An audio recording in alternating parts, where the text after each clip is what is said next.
Avez-vous déjà imaginé à quoi ressemblerait notre quotidien sans les minéraux du Québec? Eh bien, nous n'aurons presque rien. La raison est simple. Les minéraux constituent presque tout autour de nous. En effet, il y a des minéraux dans la majorité de nos objets quotidiens. Par exemple, les voitures, nos téléphones cellulaires, les lumières et aussi les batteries. Premièrement, dans la voiture, il y a du talc, du graphite, du noir de carbone, de la magnétite et de l'hématite. Dans les cellulaires, du cuivre, de l'or, du tungstène, de l'argent, du magnésium, de l'étain et de l'aluminium. La lumière, elle, est composée de cuivre, de molybdène, de trona, d'aluminium et de nickel. Pour finir, la batterie contient du nickel, du lithium, du cobalt, du graphite et du manganèse. Certains minéraux sont présents dans plusieurs objets quotidiens, donc la disparition d'un mènerait à la disparition des autres. Certaines de nos ressources industrielles s'épuisent. L'uranium, essentiel pour produire de l'électricité, pourrait disparaître en 90 ans, menaçant notre mode de vie.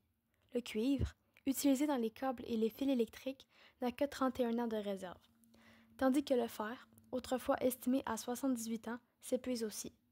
Ces matériaux risquent de disparaître d'ici l'an 2100.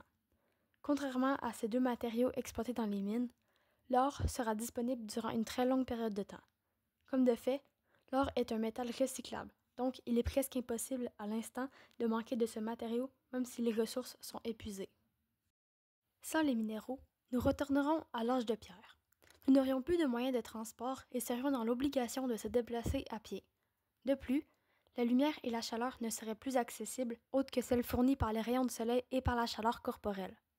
Puisque les cellulaires et toute autre électronique servant de divertissement seraient disparus en même temps que les minéraux, nous devrions nous divertir avec des travaux quotidiens comme la chasse et la confection d'outils en roche et en bois. Pour conclure le tout, il y a plusieurs possibilités d'action pour économiser les minéraux du Québec. Premièrement, on pourrait éviter de produire des ressources quand cela n'est pas utile, comme pour les téléphones cellulaires qui sont jetés en grande quantité malgré le fait qu'ils fonctionnent encore, pour le simple désir d'avoir un nouveau. Deuxièmement, arrêter de gaspiller les minéraux comme ceux dans les lumières en éteignant celles-ci quand cela n'est pas utile pour éviter d'user le fil de l'ampoule plus rapidement qu'il ne le devrait. Et troisièmement, réutiliser nos ressources comme les batteries en les envoyant dans des centres de recyclage afin de pouvoir réutiliser les minéraux que contiennent celles-ci pour un autre usage.